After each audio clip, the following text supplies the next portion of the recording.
de média complexidade, Gardênia Vieira, que está aqui no nossa sala de videoconferência. Gardênia!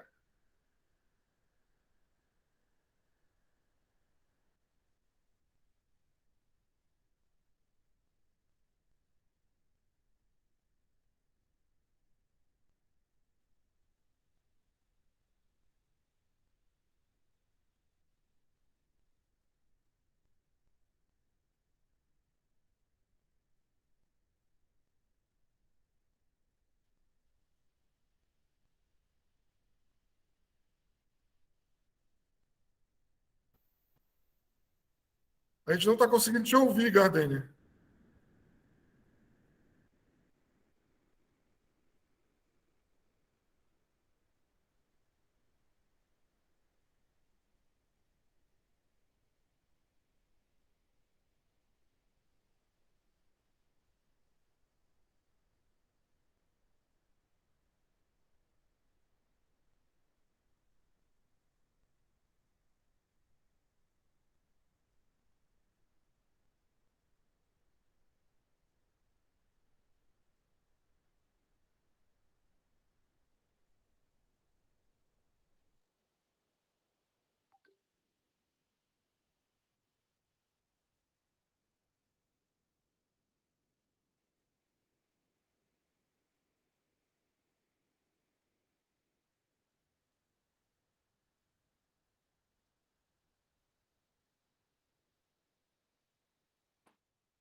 Já? Oi, Hermes. Voltei. Oi.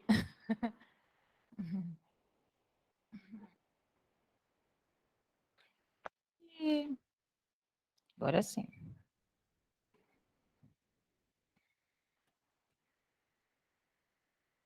Gardênia, Já? nós estamos te ouvindo e a apresentação já está projetada. Pode começar. Tá bom. Ok. Então tá. Assim, bom, para quem não me conhece, eu me chamo Gardênia Vieira, eu trabalho na Cetrabes. Eu estou hoje como chefe da divisão de média complexidade, que atua dando apoio, suporte técnico aos CREAs nos municípios e todos os serviços que estão envolvidos na média complexidade. Antes de passar para a apresentação, eu queria falar para vocês o seguinte, a finalidade desse evento além de levar o conhecimento para toda a rede do estado de Roraima, é uma forma também de sensibilizar os gestores, os trabalhadores do SUAS e todas as pessoas em relação a essa população que, de certa forma, ela está invisível aos olhos de muitas pessoas. As pessoas veem pessoas na rua, passam por elas, mas não enxergam, né? Então, é uma forma de sensibilizar para a gente passar a ter um olhar diferenciado com relação a essas pessoas. E, assim, todo conhecimento, ele não pode parar nessa sala, ele não pode parar naquilo que você viu aqui, você tem que levar isso, porque nem todas as pessoas puderam estar aqui. Então, é importante que o que vocês absorverem aqui, vocês levem para os municípios e disseminem esse conhecimento, passem essas informações, busquem estratégias para que, como é que pode melhorar o atendimento no município de cada um. Então, vamos lá, pode passar, Hermes. Eu vou falar sobre a tipificação, né, a política e tipificação, né, tipificando os serviços para pessoas em situação de rua. Pode passar. E eu acho assim que já foi falado muita coisa aqui, e eu disse assim, o que sobrou para mim? Porque acaba ficando muito repetitivo, né? A gente fala de conceitos, a gente fala da política, a gente fala dos serviços e tudo isso. Então, cada um traz alguma coisa, vai trazer um dado, vai trazer isso ou aquilo. E é importante a gente trazer esses conceitos, né? Aqui, como já foi falado, as pessoas em situação de rua são aquelas que estão ocupando os espaços públicos, né? E servindo aquilo como moradia, né? E Pode passar, Ernest, porque aí vai ficar bem repetitivo mesmo. Os fatores que levam é o uso de álcool e drogas, o desemprego, né? Os conflitos, como já foi falado anteriormente, a ausência mesmo da moradia. Há um tempo atrás nós tivemos, quando nós tínhamos um público bem relevantemente pequeno, o perfil maior era de transtornos mentais e o uso de álcool e drogas. Hoje não, hoje a gente tem a questão da migração, entendeu? Então, isso é o que deu aquele boom aqui em Roraima. Pode passar. E aí, eu trouxe esses números aí, que eles estão, assim, a gente tem uma dificuldade grande de fazer um levantamento de dados, porque os sistemas, eles não são integrados. Então, a gente encontra um dado aqui, acolá a gente já encontra uma divergência, e vai pescando uma coisa aqui, outra acolá, porque a gente não tem assim, a gente faz um atendimento, um outro equipamento faz outro atendimento, e aí, quando a gente vai cruzar esses dados, eles não batem, a gente tem essa dificuldade. Então, eu busquei isso aí, que foi no IPEA, né? Uma pesquisa aplicada pelo IPEA, que foi publicada em março de 2020. A gente tem em torno de quase 222 mil pessoas no Brasil em situação de rua. E a maioria, 82%, são homens, né? E idade produtiva, de 22 a 44 anos. Pode passar. Pode passar, é só o gráfico para ilustrar. E aí o censo SUAS revelou que de setembro de 2012 até março de 2020, quase 10 anos no caso, né? O crescimento da população de rua foi de 139%. Se a gente olha para esse número aí, é muita coisa. Pode passar. Gente, eu sou bem rápida nas...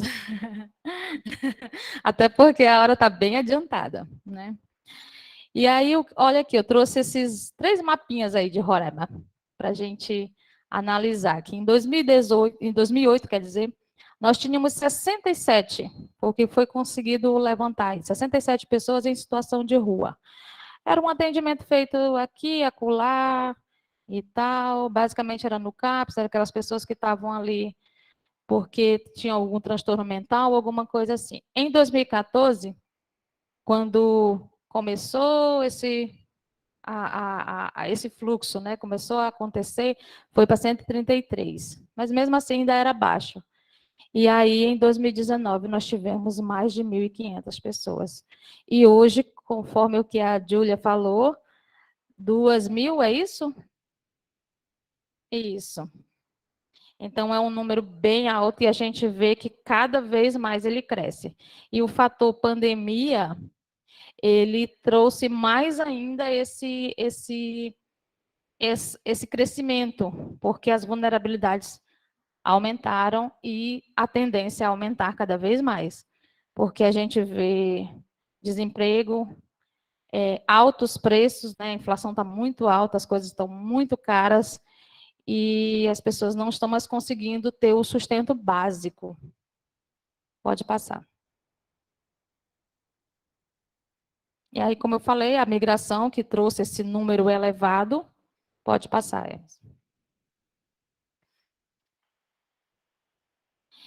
E o que é essa população no contexto do SUAS?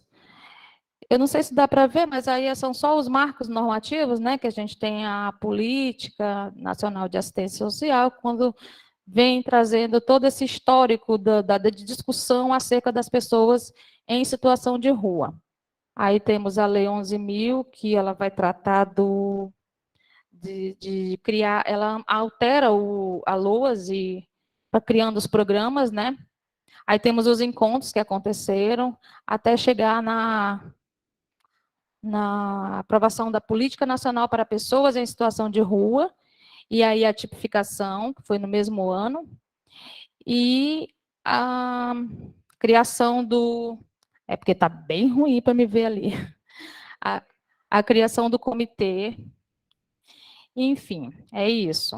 Todas essa normativa, somente a respeito da população de rua e outros serviços mais que acontecem. Pode passar.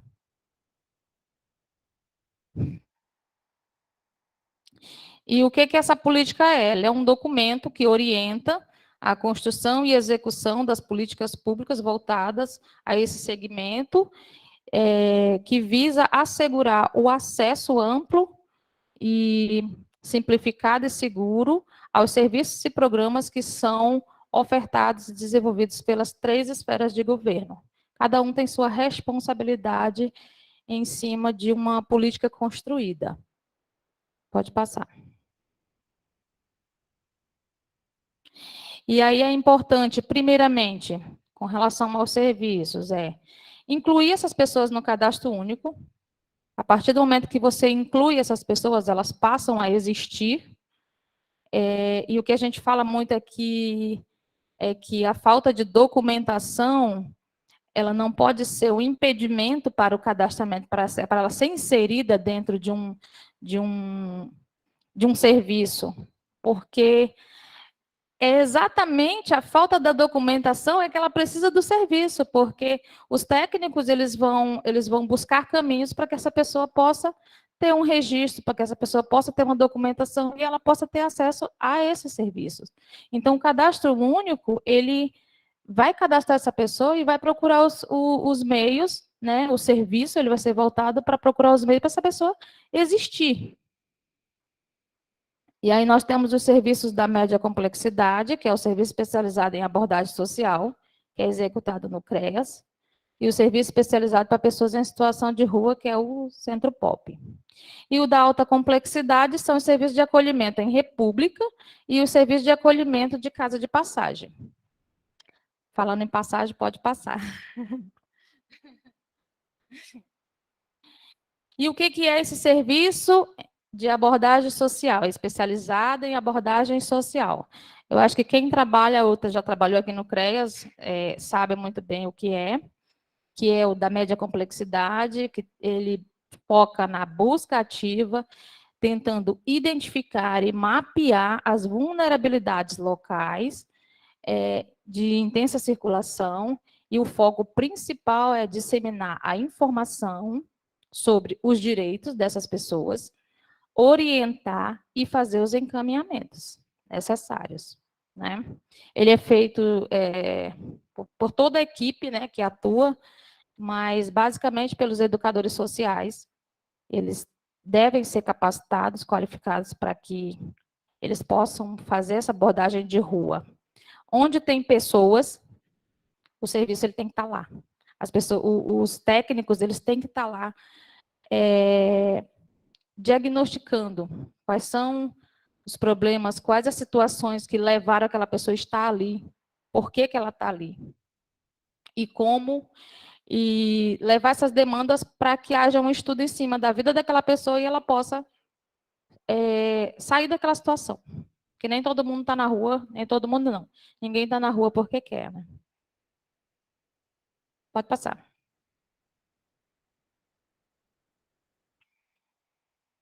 E esse serviço, como eu falei, ele é ofertado no CREAS, né? Que é a unidade de referência. Esse atendimento ele envolve um acompanhamento e as intervenções necessárias para o enfrentamento e a superação das violências e outras violações de direitos. Deve ser realizado de forma continuada e programada, ou seja, não é uma coisa pontual. Ela tem que estar dentro da programação do plano, né, de trabalho da unidade, e ela tem que ser feita. Não é só, vamos fazer aqui hoje, daqui a não sei quanto tempo, ou quando houver uma necessidade que a gente faz de novo. Não, ela tem que ser feita periodicamente. Porque hoje está, amanhã não está, hoje não está, amanhã pode estar. É assim. Então, sempre procurando fazer o trabalho de forma sistematizada. Pode passar.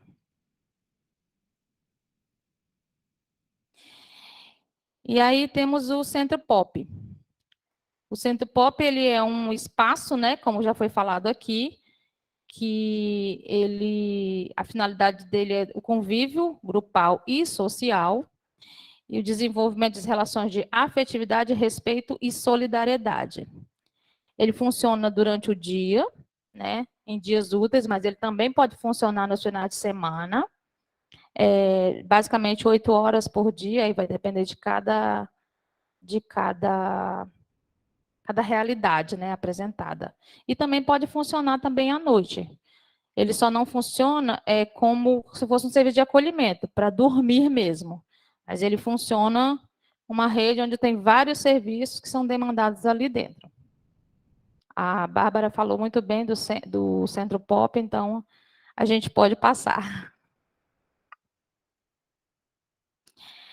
E aí, a finalidade desse centro, ele é promover o acesso, né, à alimentação, o espaço para higiene. Nós temos aqui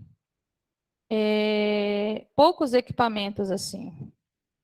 Como a Júlia falou, ali na rodoviária funciona como se fosse um centro pop mesmo, ele tem o trabalho desenvolvido é dessa forma, ele oferece alimentação, a higienização, aquela coisa toda, lavanderia, né? E no CREAS Boa Vista, ali do centro, que agora nós temos 2 aqui, o do centro, ele funciona, mas ele funciona assim paliativamente, né? Ele tem esse serviço assim, ele dá alimentação, a pessoa, né, tem aquele espaço de convivência, tem aquela coisa, mas ele não está dentro do que é do serviço implantado, né? Ele funciona ali para atender uma especificidade, mas ele não está de fato e de direito implantado. Pode passar. E aí nós temos a casa de passagem, que é o serviço da alta complexidade, que vai fazer o acolhimento institucional imediato e emergencial, visando a proteção integral, né, dessas pessoas que estão em situação de rua, por abandono, migração e outras violações. Ele tem um limite máximo de permanência, que é 90 dias.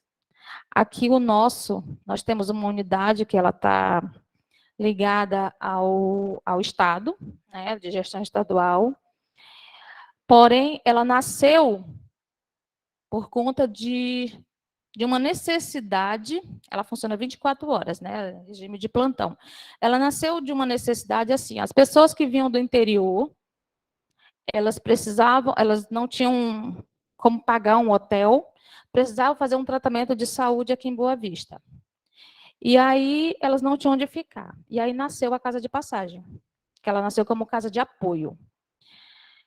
E aí foi passando o tempo. Só que acontece que a nossa realidade naquela época era uma. E hoje a capacidade da casa de passagem é só para 18 pessoas.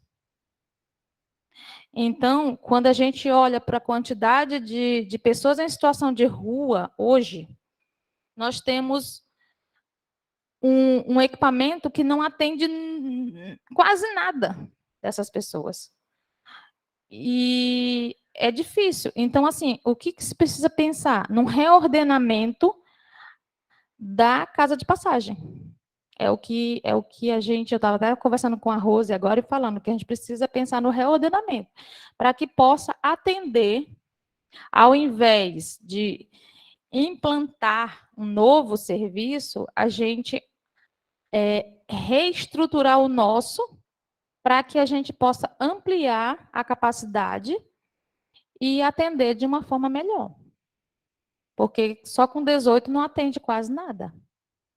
E aí precisa todo um estudo, todo um diagnóstico, toda uma situação, toda uma equipe também para fazer esse trabalho. Pode passar. E aí nós temos esse serviço de acolhimento em república, que ele assim, ele é meio bem distante da nossa realidade, né? Ele funciona como é uma forma de moradia que se desenvolve por um sistema de autogestão ou cogestão. Ele é participativo, todos trabalham e e contribuem para que aquele serviço funcione. É um grupo de pessoas que se decidem morar juntas ali e vão fazer esse trabalho para não viver na rua, e aí ele é usado para as pessoas que estão em processo de saída das ruas, né? Para restabelecer vínculos, construir autonomia. E a diferença dele para o outro serviço é que ele ocorre de forma participativa, como eu falei, né? Todos colaboram no funcionamento, tanto na parte de trabalho, né, do que precisa para o serviço ali, quanto, se for possível, na parte financeira também. Eles podem comprar alguma coisa que necessita ali, então todo mundo tem uma colaboração nesse serviço. Pode passar.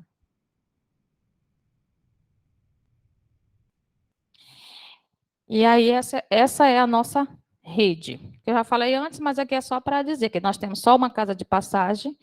No ano de 2021, nós atendemos 50 imigrantes dentro dessa casa, que passaram por lá. A média de atendimentos anual é de em torno de 500 pessoas, 600 pessoas. Nós temos os 23 CRAs, mas aí eu não consegui ter um levantamento do CRAs e o CRAs volante sobre os atendimentos, porque já é outro setor que faz esse acompanhamento. E temos 15 CREAs, que o ano passado nós tivemos 2.239 abordagens social realizada nesses 15 equipamentos, e dessa abordagem, 706 eram imigrantes, e 91 pessoas que foram atendidas que estavam ou estão, não sei ainda, né? Porque a gente sabe, a gente conhece números, né? Que estão em situação de rua. Pode passar.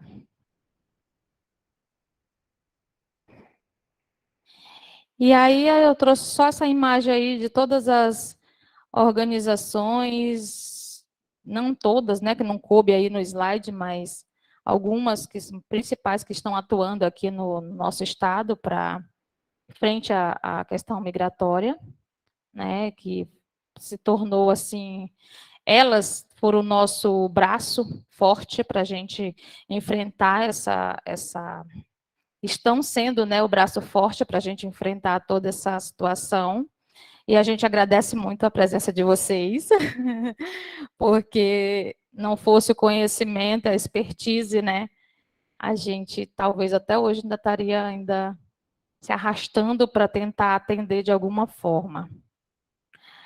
Pode passar. Esse é o abrigo, né? O abrigo, é o Rondon, né? É o Rondon. Só para ilustrar mesmo a questão da migração aqui. Pode passar. E aí eu gosto muito de trazer essas reflexões, né?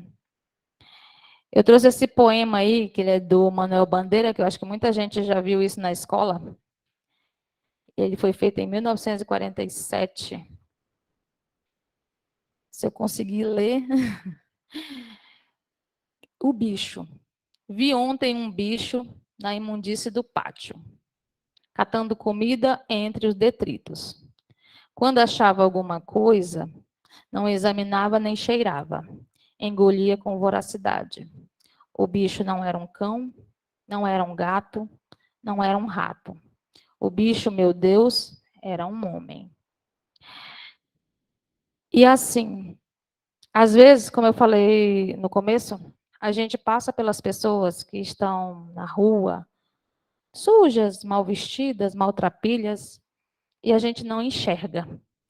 Mas essas pessoas, elas têm nome, elas têm história, elas têm identidade, elas têm, de alguma forma, elas têm uma referência. Elas são pessoas, pessoas como nós. E a gente precisa enxergar essas pessoas e, de alguma forma, levar não só o alimento, porque às vezes essas pessoas não precisam só de alimento, elas precisam daquele fio de esperança vivo. E a gente, enquanto trabalhadores do SUAS, a gente é esse fio de esperança. A gente é aquela veia que vai transportar a esperança para que ele possa ter autonomia, superar todo esse problema e viver a vida dele, como é o que a proposta da política de assistência social ela faz hoje.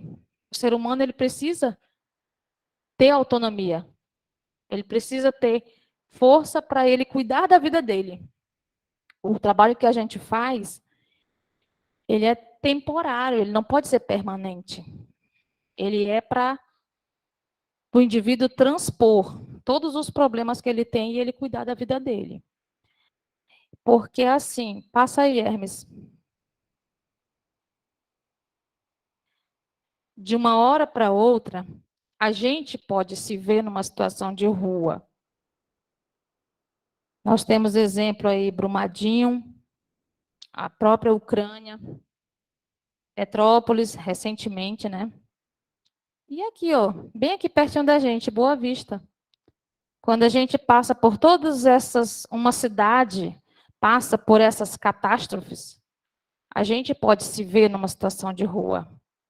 E quem vai olhar por nós? Ninguém está isento de um dia estar na rua também.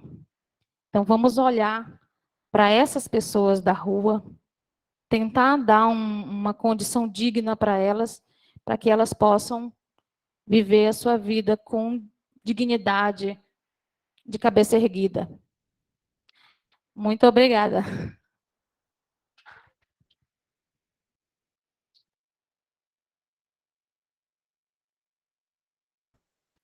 Muito obrigado, Gardênia.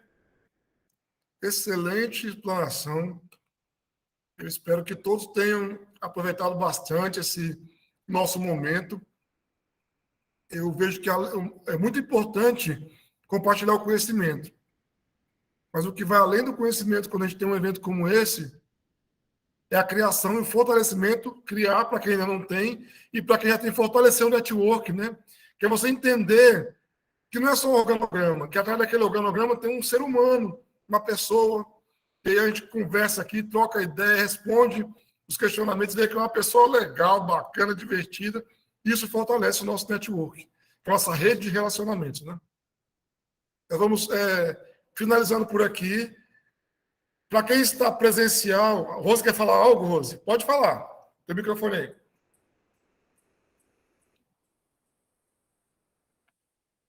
Na verdade, assim, eu queria fazer uma pergunta, inclusive para a Bárbara, se tiver ainda por aí, não é?